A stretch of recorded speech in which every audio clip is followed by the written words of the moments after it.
Another bright day. Welcome, my friends. Please have a muffin. I know it's bitten, but it's really delicious. Just take it, please. Well, if you don't, it's fine. But I will remember that. So good. Did I mention blueberries? Now you regret, right? Don't you? Now see the last piece for you, okay? Today I'm gonna react to a recent podcast by Colin and Samir on their creative support podcast.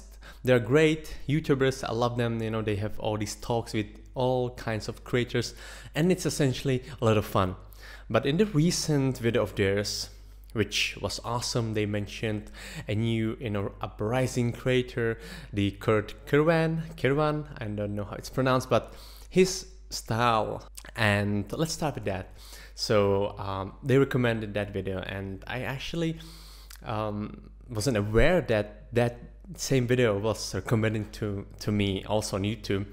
And basically it's a young guy, celebrating his birthday, shooting a range of scenes in New York in a very sort of same fashion as Casey Neistat. And the way he just tells the story and the way it's all actually filmed is really creative and inspiring. And somehow, he's so young, we are like 10 years apart, and the way he just expressed, his creativity is really awesome. And I'm just calling you out, Mr. Kirwan.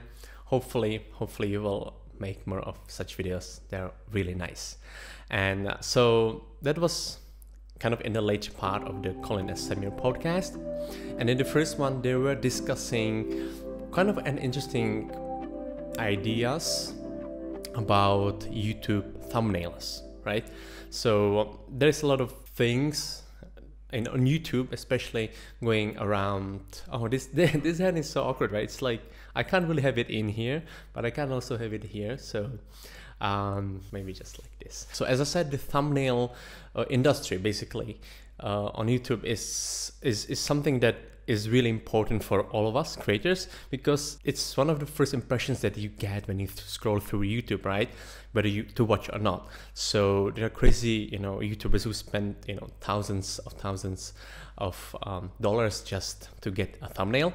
And so they were talking about the idea of what is their view on a good thumbnail. And then they mentioned that something that is connected with Seth Godin, who said that, who'd actually define it a word remarkable, right?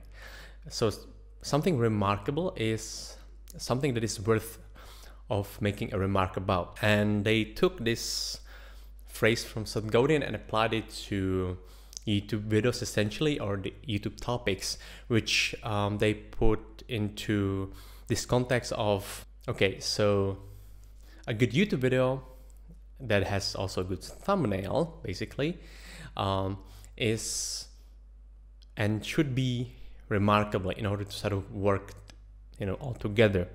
So this made me really think, and somehow I actually disagree with it, because the way that people nowadays judge art or YouTube videos is based on likes and comments, and the way the metrics, basically how much views it gets, right? So and don't lie, you also get influenced by it as well, right? I mean, if there is a video that has millions of views, you might be thinking, okay, there is probably something that is worth watching, right? And when there's a video that has maybe 2 views, you're like, okay, maybe it's not that cool, I'm not gonna watch it. So the fact that we actually allowed ourselves and anybody else to judge our art or anybody's art based on such metrics, or even on the topic that the video is about, or the way it's named, the thumbnail and all of that, I think that's a wrong way to see it. Because art, as Mr. Rubin, I forgot his first name, but he's this crazy hip-hop producer or something. So he said that art can't be sort of measured, right? So there's no bad or good art. I believe in this way more than in judging whether the video is remarkable or not, right? It's just art, and if not a majority of people like it, then it's not or it wasn't for them, right? We definitely should not pressure ourselves into a need of creating a remarkable work every single time, because it's not about that, you know, getting views and all of that, or the virality. And yeah, it's about expressing ourselves and enjoying the process, enjoying the fact that we can create, that we can, you know, just live and enjoy something that we like doing. My recommendation, instead of going for remarkable by Seth Godin, is go with the flow by by the cliche of the world. Those podcasts, or that podcast of Colin and Samir, is actually great. I loved listening to things from, you know, all the way the start to the beginning. Thank you so much, Colin and Samir, for that video. I wasn't just sure about that one small part, but all the rest was actually really interesting and helpful. So thank you. If you haven't heard about Colin and Samir or that called Caravan Kiddo, I will put the links into the description for you to check out. Thank you so much for joining today. Remember to be yourself all the time, and I'll see you in the next one.